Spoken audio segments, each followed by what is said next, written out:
Hello, fellow viewers. Welcome to this new discussion. India's summer have been always been intense, but something is changing in now how we experience them now. And heat waves are no longer just about scorching afternoons. Nights are staying warmer, and in fact, humidity is rising, and cities are turning into heat traps that don't really cool down even after sunset. And in many parts of the country people are saying the same thing. It doesn't just feel like a hot feel hot anymore. It feels unbearable. So it is. So is this just a perception, or is India's heat actually becoming more intense, more humid, and more relentless than before? To understand why India's heat waves now feel more brutal than earlier, we are joined by Raghu Murtugudde, a professor. Thank you so much for joining, sir. Thank you. Yeah. So my first question to you is, always been had that heat waves. So, but why do they now feel far more brutal and inescapable compared to the earlier decades? So, what do you think, sir? Yeah, there is. We have a heat wave season that comes in March, April, May, and what is happening now is there is a background warming, global warming, which has a seasonal imprint on India. So not all seasons warm equally during the monsoon. In fact, India is not warming, and there are some dynamic reasons for that. What is happening is that this additional warming on top of seasonal warming that we expect when we go from winter to summer, we have, March, April, May is actually spring for most people, but we call it summer in India because that's our hottest time of the year. So if you increase temperatures, then along with it comes increased humidity because the warmer atmosphere is a thirstier atmosphere. It can hold much more moisture. 1 degree Right. centigrade warming leads to 7% increase in humidity, as you know. It feels very oppressive when you have high humidity because body's ability to lose heat via sweating can become less and less efficient. If atmosphere is very humid, then body's sweat cannot evaporate into it. So this becomes very hot, and even turning on a fan can just swirl warm air around, humid air around. So people cannot feel any relief even from fans. This is why people are feeling the hot heat waves that are, more frequent now. They are lasting longer. They are more intense, and their scale is increasing also. The area covered by the heat waves is also increasing. This is why people are, experiencing climate change firsthand. Right, sir. I just want to understand: is this increasingly felt intensity or actual real, or is it mainly perception shaped by better reporting and awareness? What do you think, sir? Better reporting is talking to people. Whether people are exaggerating or not, you can just see the number of people getting hospitalized, number of people actually dying from heat waves, especially young boys and girls and elderly people, and having health issues, heat, not just heat strokes. Pregnant women are suffering even inside. So this, when it's hot and humid, uh, it's even in the shade, it feels very, very oppressive and, sweltering. So these are not just perceptions, these are people's experiences, so you have to take them seriously. Right, sir. We have seen the visuals of goat and all getting affected because of summer goat, the dogs and little animals. So what all the what are the ways that we can protect these animals from this kind of intense summer? Typically, the herders also tend to take a rest in the afternoon, and the goats go and rest in the shade. And goats have a sometimes thick fur which is not being shaved, and so on. So now we have to pay attention to the fact that if we are feeling more heat, then they are feeling also the same thing. And whether they are near a water body or not, typically you are taking them around in hills and pastures where water body may not be nearby. So for herders, it may not be easy to get early warnings from IMD or some local agency.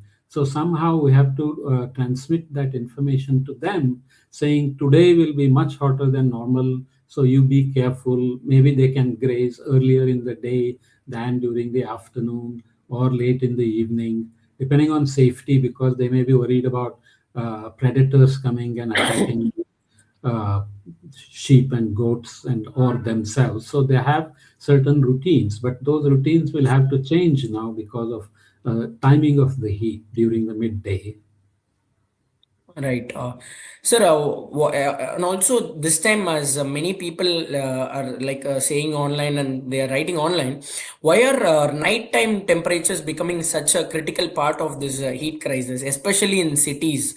The cities, if you like cities like Calcutta, Mumbai, Chennai, all these cities are facing a great, massive amount of heat compared to the other years. So, especially during nights. So, what do you want to say about that, sir? It's two things. One is night is typically cooler than day, but we are trying to sleep. So when we are during the day, we are busy working, traveling, street vendors on the road. They are paying attention to the work, whether it's farmers or construction workers and so on. But at night, when you are trying to sleep, you notice the heat much more. But the nighttime temperatures are increasing faster because at night the thermal energy that is trying to go out to space, there has to be energy balance. Sun's energy is coming in, it's heating everything, buildings and so on. At night, if you have lots of buildings next to each other or houses, the energy can just bounce around between houses and buildings, and the streets also can be radiating heat. So the heat doesn't necessarily escape to space and cool. And if it is cloudy like pre-monsoon months and so on, then cloud can also trap the thermal energy. So altogether, if the atmosphere is also more humid, then humidity is a greenhouse gas, so that is also going to trap the heat. So overall, we notice the increase in temperatures at night much more, and the data shows that nighttime temperatures are warming faster than the daytime maximum temperatures, even though nighttime maximum temperatures are cooler than daytime maximum temperatures. Right. So speaking about the big cities in India, in the month of January, I remember Chennai was facing I'm talking about the city which the federal is based out of. So the Chennai city was, it was unusually cold, and people started saying that we have never seen such cold weather in the history of Chennai before. So that is also might be a reason for this massive amount of these extreme climate in this summer. So what do you think about this? When it gets cold over southern peninsular regions like Chennai, typically you have a La Nina in the tropical Pacific Ocean. There are El Ninos and La Ninas. When there is an El Nino, tropical Pacific is warm like this year. And there's a La Nina, it's the opposite, it's cold. So the winters over India are related to El Nino and La Nina. During El Nino, typically the winter weather is trapped to the central north western India, doesn't come south.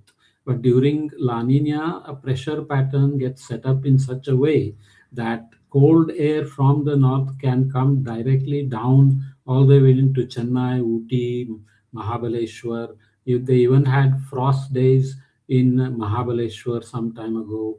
I forgot the year, but it was a strong La Nina year. So it's the external factors. They are natural modes of variability, as we call them, El Nino and La Nina, but they change the seasonal patterns over India because India is a seasonal country. We have warm season, we have rainy season, and then we get second wave of heat. Some places October heat, then we get cool weather in December, January in many places, including hot places like Chennai. But during some winter, you can get cold air coming all the way down. Typically, that happens during La Nina years. Right. Sir, are Indian cities effectively amplifying heat through the urban heat island effect, or making conditions significantly worse than surrounding the rural areas? What do you think, sir?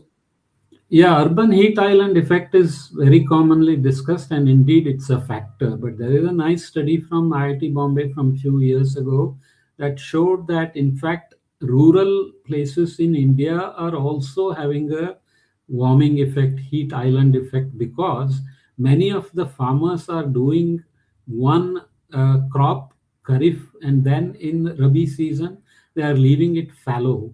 There is no vegetation, there is no shade, and bare soil is dry. So it is also getting very hot, losing all the water vapor in it, soil moisture in it. So urban heat island is real, but in India we have special situation where abandoned agricultural land, if it is not used for rabi crops or irrigated or doesn't have enough tree cover, then it can also get hot. So we have to be careful about not just focusing on cities, even though cities are definitely facing urban heat island effects. Right. So when people say it doesn't cool down in anymore, what has changed in the way land, buildings, and climate interact in Indian summers?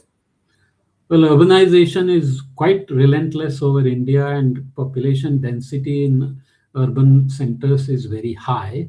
So, when you have exposure like this, vulnerability to heat also goes up, and people are trying to work out. Say, everybody goes to cities because of financial, economic opportunities, employment, and a lot of those jobs are delivery, working outside, selling things outside.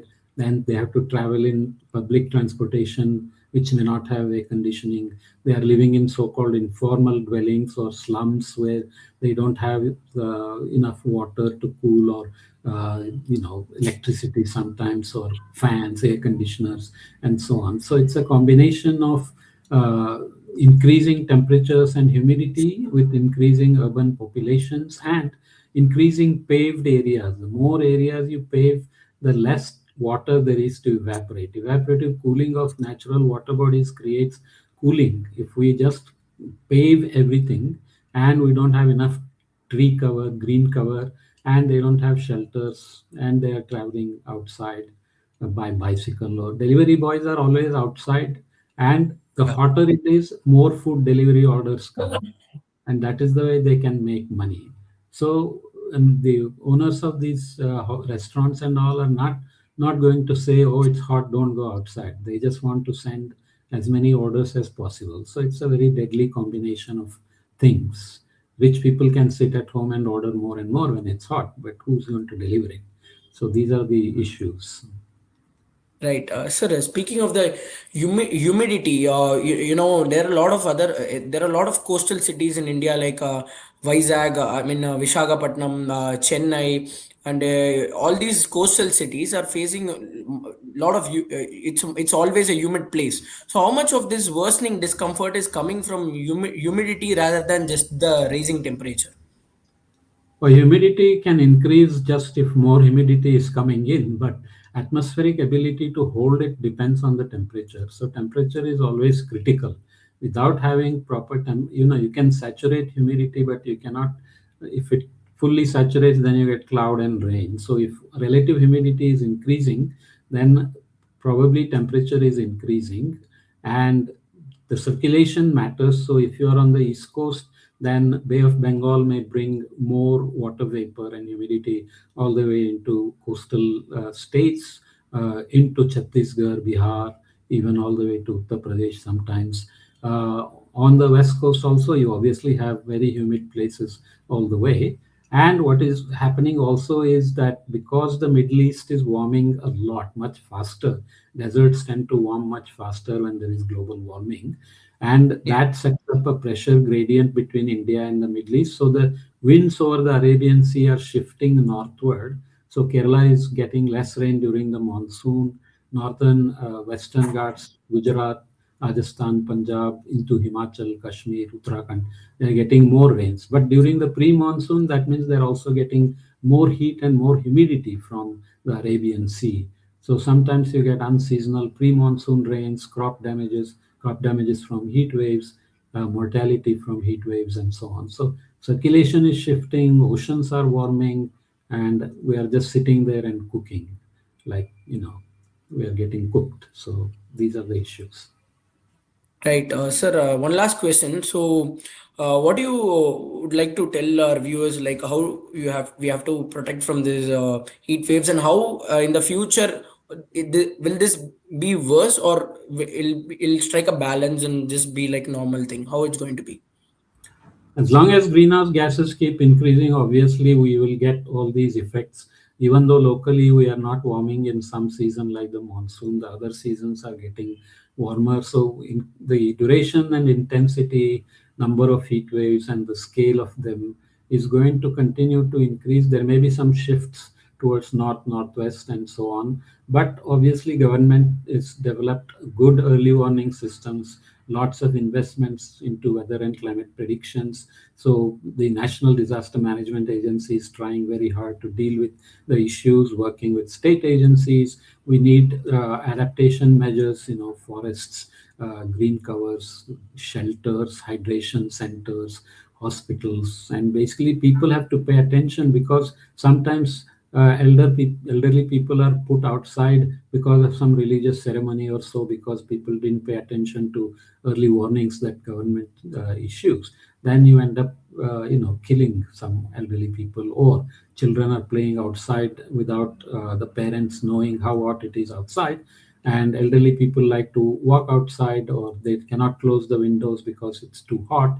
Then pollution and heat can combine to create deadly effects for elderly people and children. So all these are sound simple, but they have to pay attention. Government cannot come into everybody's house, but government gives you information which you have to take into consideration to make decisions about when to go out, when to allow children to play outside. Be aware of where the nearest shelter and hospitals are, and so on. Right. Thank you, sir. Thank you so much for your time. Thanks for explaining to us in detail. And viewers, for more such contents, please follow Federal. Thank you. Thank you, sir. Thank you. Thank you.